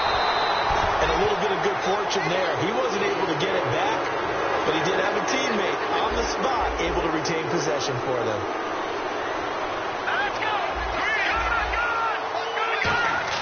He'll look to throw. Emerson Griffin. He's the one to get it, and that's sack number 7 for him on the year. Well, it was second long. Now it's third and even longer. They're going in the wrong direction here. Because they're moving exactly the way they want to, but you're exactly right. Definitely going in the wrong direction for the offensive guys. They come out 5 wide, 3 of them to the right side. Now on third and long, they'll look to throw. And it's complete. Hooper. They give him 27 yards on the third down conversion. So after that big gain, let's see what else the offense has up its sleeve. Now on first down, he'll drop to throw it. And intercepted. Maybe the turning point they need. A great read, and it's picked off. And they will set up shop at their own 41-yard line. And now Indianapolis set to take the field. And following the interception, we'll see what they can put together on this drive. I'm hearing my old college coach right now. Coach used to tell us before every game, the team making the fewest mistakes will win. What they're hoping is that last mistake is the only one of the game. Coaches, that's all they talk about, right? Minimizing those and maximizing opportunities. And the offense moving quickly to the line. Let's go! Flex round! Flex round! Flex round! They'll run it now out of the gun. And nothing doing. He's immediately taken down at the line of scrimmage. Just a yard on the first down carry, so it's 2nd and 9. And after the play on the ground, that brings up 2nd down here. Out of the gun, they'll look to throw. He's got Thompson here, complete. And he's brought down. He got 18 yards out of that one, and it gets him a new set of downs. And they're going to speed things up here. They go play action here on first down. And he takes this one in for a Colts touchdown. Their big tight end, his first touchdown on the year. And the Colts able to get this back within a touchdown. And he's got it up and through. Gano now following the touchdown here to kick it away. That'll be taken in the end zone. And he will be brought down here at about the 17-yard line. And now the Bears coming out as they get ready. So they're leading. They have possession of the football, and certainly this is where they just want to milk the clock. They go back to the air here after the INT. Going down the middle, and it's complete. Time for a break. We'll come back for the electrifying conclusion after this.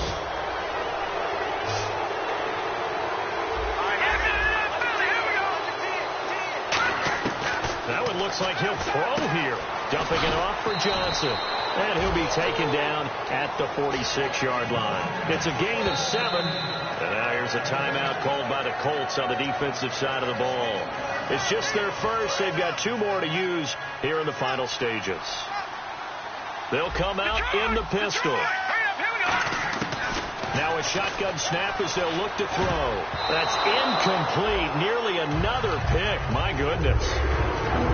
He's lucky to be getting that one back. After what they've done with him all day long, with all the targets trying to go after him, he's obviously gotten smart, and his pride has kicked in. Made a terrific play. Now back to throw. And he's got his man on the out route. They get 9 out of that one, and as a result, the drive continues. So here we go, 1st and 10 now. Would it be safe to say that as precise as routes are supposed to be run in the NFL, maybe they're not quite as precise in college ball? That's accurate, yeah. And I think we saw a college route in the NFL there. Just find the soft spot, find the dead zone, and find the first down. And that's what he just did. Looking to speed things up here, going with some tempo. Back to throw now on 1st down. And he can't get a throw off. He's taken down. What a huge play at this point in the game. And another timeout taken by the Colts. That'll be their second, so one more chance to stop the clock here. And we'll be back. Now they'll throw here out of the gun. Strong grabs it over the middle. 8 yards on the completion, but now they face 3rd down. Now hang on here. Timeout called by the defense. It'll be their 3rd and final timeout, so as they talk things over, we'll step aside. He'll drop to throw, and that is incomplete. So on 4th down, out trots the kicker in a big spot here. This to make it a 2-score game. And his kick is good. Didn't hit it all that well, but he got enough on it to put it through. And the drive will wind up yielding 3. So barring something extraordinary, something crazy here in the closing stages, that field goal should just about put this one on ice. Brandon, this is... Now on the return, oh no, the ball is loose. And his guys will take over at the 14-yard line in the red zone. And now Chicago getting ready to go as they take the field. Getting down to the end here, they have a 2-score lead. Barely, but it's a 2-score lead, so it probably makes you as a coach feel a lot more comfortable right now, doesn't it, Charles? It does, but it doesn't mean now you go out and run option or some kind of wild double reverse or anything like that. But you do know that if anything does go haywire, you're still in control of this game. I want a double reverse, don't you? I'm just waiting for that day where we actually see something like that in this situation. We'll see what happens here. 2nd down here after the incomplete pass. 5 wides in the game, 4 of them to the right side. He'll try again with the arm here on 2nd down. And he fires one incomplete.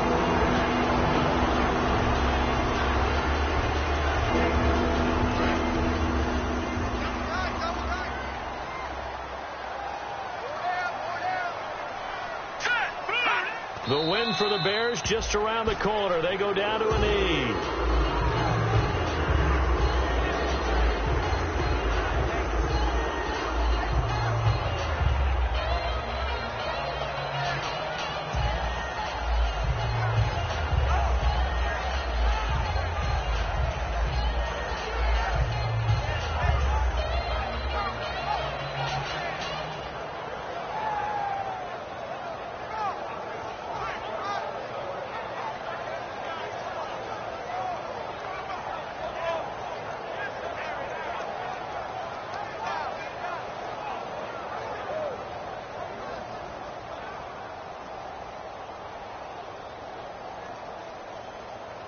So on 4th down, out trots the kicker in a big spot here.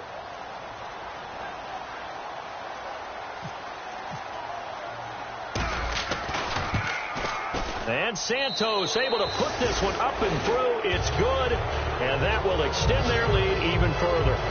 So they settle for just the 3 there, but clearly anything helps when you're trying to salt one away here in the 4th. Without a doubt, I think a touchdown would have been the final nail. But 3 does give him some breathing room and lets him build up a little cushion.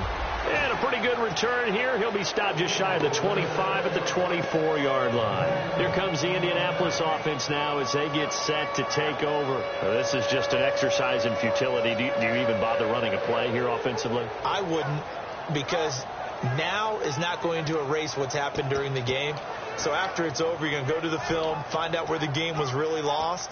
But this is not a situation now where you're going to make up for anything. We'll see what they do here. They come out 5 wide, 3 of them to the right side. They'll try it. Now he'll be wrapped up around the waist and pushed down.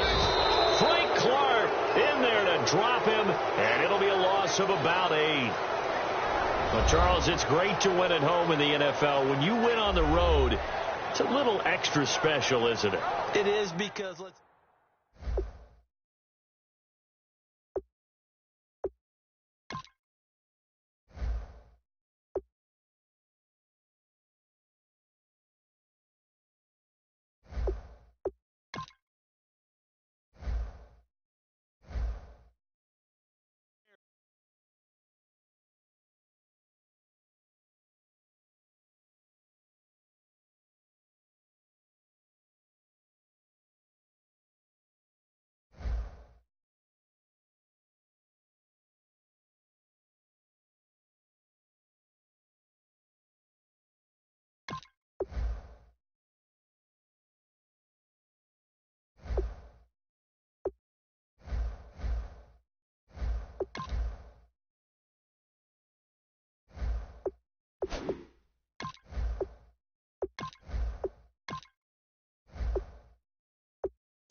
Hello, everybody. I'm Larry Ridley, and this is the NFL on EA Sports.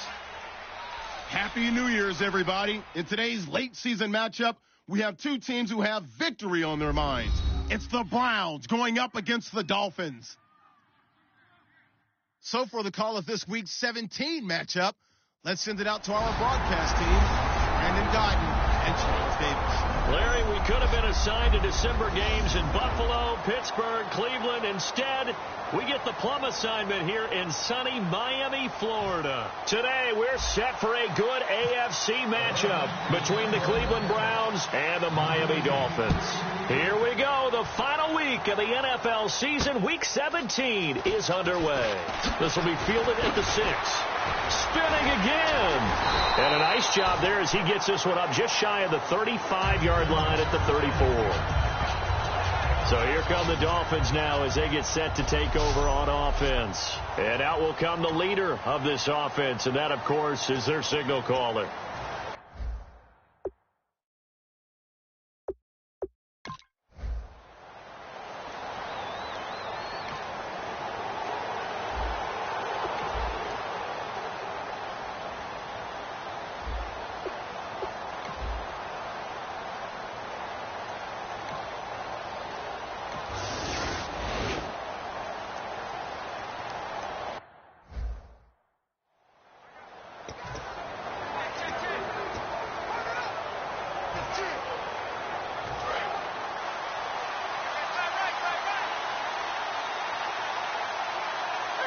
They come out here in the eye.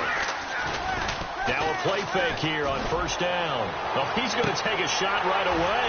And that one falls incomplete. Looked like he might have had position there, but he couldn't hold on at second down. So incomplete on first. Let's see what second down has in store.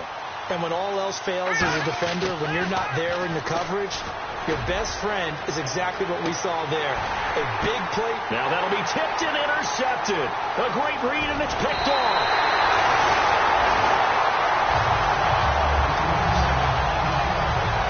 Oh, and that's a nice job defense.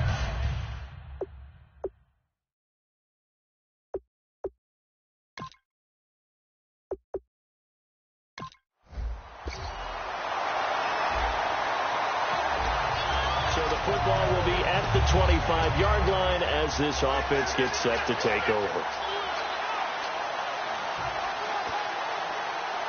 Heading out as the Cleveland offense now as they get set to take over here.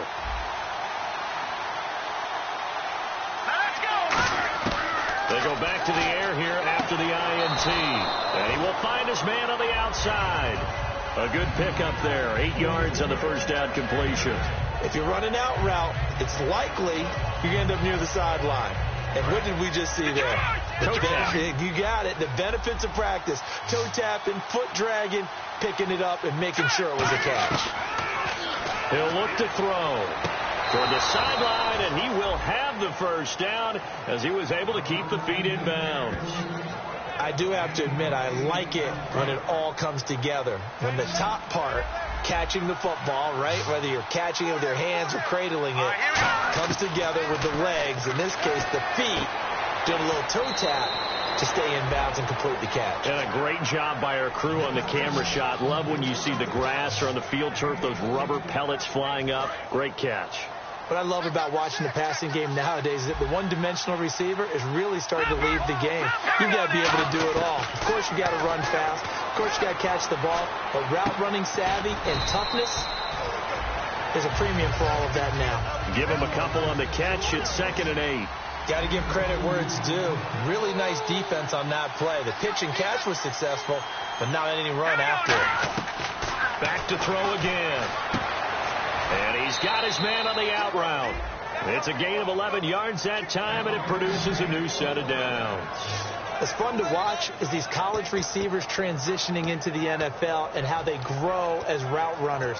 Because a lot of times now in the college game, the spread offenses, there aren't that many routes that they're actually running. Most of the time they're just trying to find open space and present themselves to the quarterback as easy targets. But in the NFL, you've got to run the entire route tree, and you've got to run it well if you expect to get open. And he will find his man on the outside. 15 yards down to the 15 and a first down. They like going to him in the slot. He catches another one. I think this comes under the heading of until they stop him, why not go back to it? He has something going really well. Great working relationship with the guy throwing the ball. And he'll take it into the end zone for a Browns touchdown. They're dangerous. What?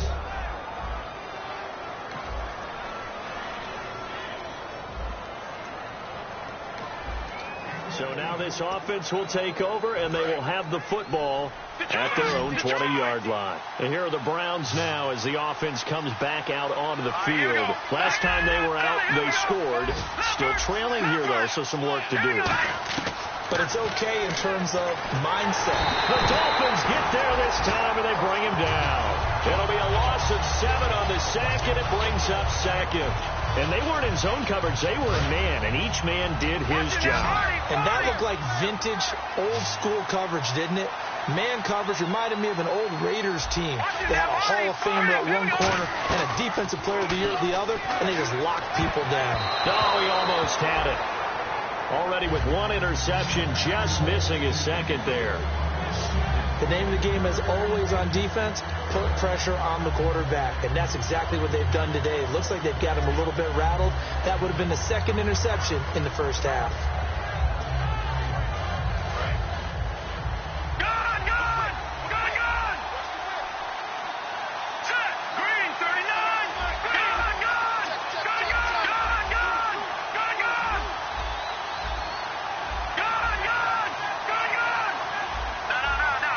Time running out here on the play clock.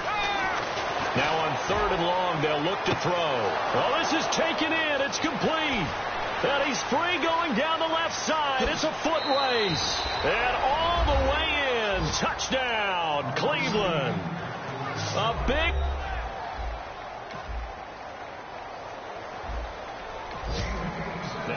Following the interception, this offense will get another shot at it as they'll quickly head back onto the field. And now the Browns coming out on the field. And they'll just simply be looking to build off the confidence of the last time out where they scored a touchdown. And confidence is powerful, isn't it? When you've scored once, you feel like you can go back out there and get it done again. Doesn't matter what the defense throws at them. They feel like they're in a groove right now, and they want to get out there and show it. Yeah, hoping to stay in that groove here this go-around. I guess they figure with a guy who is that hot downfield, who knows how to get the ball into the end zone, you throw it up and give him every opportunity, even though that one fell incomplete. Yeah, he's already been in the end zone multiple times, tried to target him again deep there, but unsuccessful. Back to throw now on 2nd and 10. He's going to try and go deep again. Oh, a ball batted in the air, and now it's intercepted. A great read, and it's picked off.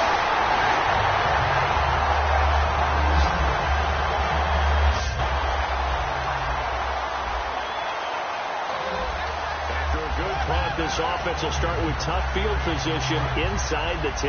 And now Cleveland geared up to take the field. All right, here we go. No. Check. Patriot. Gun. Leopard. Trying to shake off the interception from the last drive. He'll look to throw. He's going to let it. And for the 3rd time here in this half, it's intercepted. A great read, and it's picked off. And they'll start out with... So the football will be at the 25-yard line as this offense gets set to take over.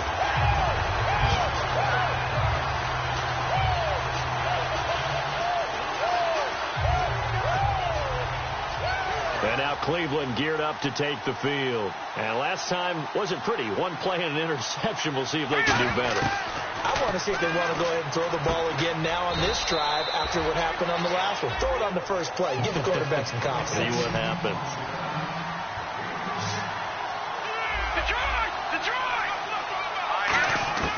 Now they'll throw here out of the gun. Toward the sideline, he will have the first down. Good catch. He was able to keep the feet in bounds. So in the 2nd quarter, he's already up over 100 yards receiving now. And isn't 100 the magic number for a really good game for a receiver? So he got a chance to really shatter that and have a profound effect on this game. Now on 1st down, he'll drop to throw it. And he's got his man on the out route. And he's brought down. He goes for 18 there as the drive will continue.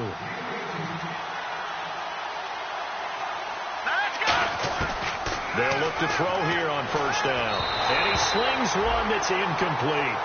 I hope I don't sound too rah-rah on that one, but that's the exact right throw.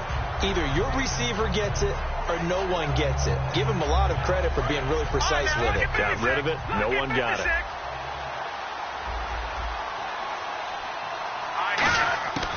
He'll try again with the arm here on 2nd down.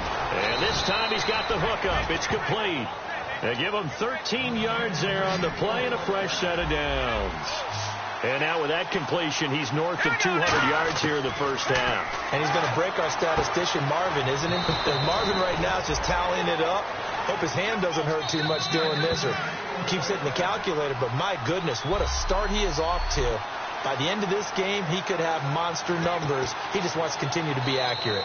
Now whistles come in. We're going to get a timeout here by the offense. It's just their first, so they'll have 2 remaining here before we get to halftime.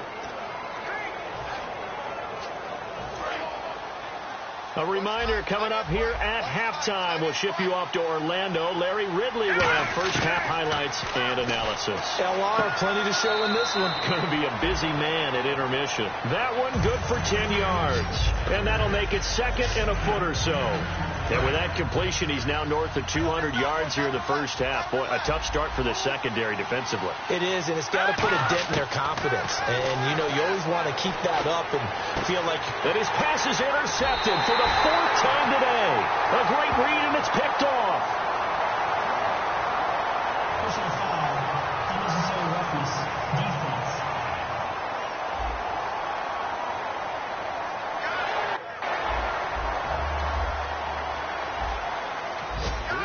Escaped the 1st half, and he's already thrown 4 picks. And Brandon, back in the good old days, probably back before you were born, If your starter threw 4 in the first half, he might throw 8 or more for the game because they weren't going to pull him out. But nowadays, the patience level isn't quite there. He's going to have to make some real adjustments, or the backup may see some time. So 2nd and 10 here. The good signal callers would never go back in the huddle and play the blame game because they need those guys to protect him. But on that last one, his offensive line, they lost their leverage very quickly, and that's why they were able to get to him and hit him as he tried to throw the football and force an incompletion. Out routes are always timing routes, and if the timing's off just a little bit, it can really throw off a play. It looked like he led him a little too much there. Yeah, there was a fraction of a second because he caught it, just couldn't stay in bounds. 3rd down here for the offense after the incomplete pass. Off the play fake, he'll look to throw. Toward the sideline, did he keep the feet in? Yes, he got them both down, says the side judge, and that's good enough for a 1st down. And that's how you pick up a 1st down. Not only does he make the catch, but has enough body control to get his feet down inbounds, toe tapping and dragging to make sure he gets it done. Back to throw now on 1st down. And that's caught. Did he stay in bounds, though? He did not. Ruled incomplete. I know for us it's fun, and it's not so much fun for the rookie receivers when we see them coming into the league and we're going to training camps. You see them working on getting 2 feet down instead of 1. But the best ones train in college trying to get 2 down instead of 1, so the transition's a little bit less. In this case, though, wasn't able to complete it anyway. In recent years, the slot receivers really gained stature in the NFL because they can do so many things. Yes, they can line up wide like your normal wide receiver, but they have that kind of courage and toughness to run routes in the middle of the field and become dependable targets for their quarterbacks and move the sticks. Those guys are worth their weight in gold. And he's certainly not a guy that drops that football very often. Indeed, because that's a bit of a surprise. I know he's in the middle of some traffic and people, bodies all around him, but he usually has the focus to haul that one in. Now he'll look to throw here on 2nd and 10. And he'll be taken down, but not before he gets into enemy territory. Now hold everything here. We're going to get a timeout by the offense. So that means they're down to 1 remaining here as we head toward halftime.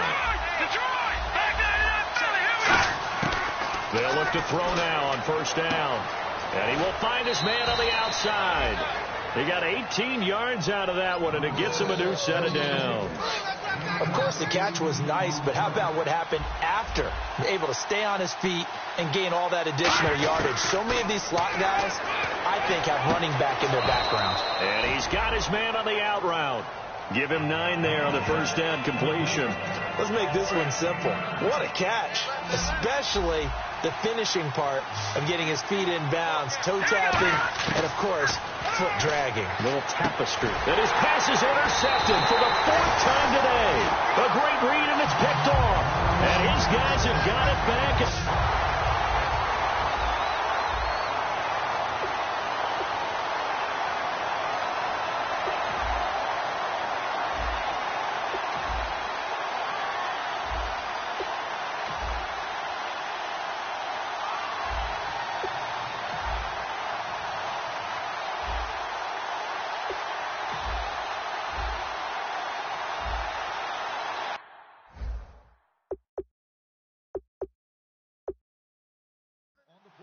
And we drop you into